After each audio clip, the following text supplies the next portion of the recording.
আমরা 8:40-45 সময় আমরা খবর পাই আমরা এবং ফায়ার সার্ভিস আমরা এখানে চলে আসি।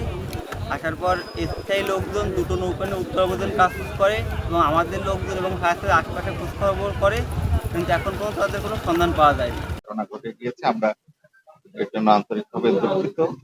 আপাতত এই ঘাটকে নিরাপদ করা, এই দিঘিকে নিরাপদ করা পর্যন্ত আমাদের এই কুমিরকে অন্যত্র স্থানান্তর করার বিষয়ে আমরা দু একদিনের মধ্যে আমরা সিদ্ধান্ত গ্রহণ করছি।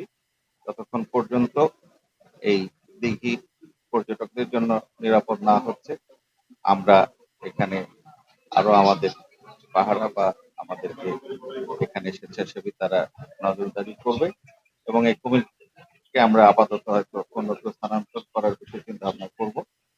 আর আমরা কোনোভাবেই এই ধরনের ঘটনার পুনরাবৃত্তি আমরা চাই না।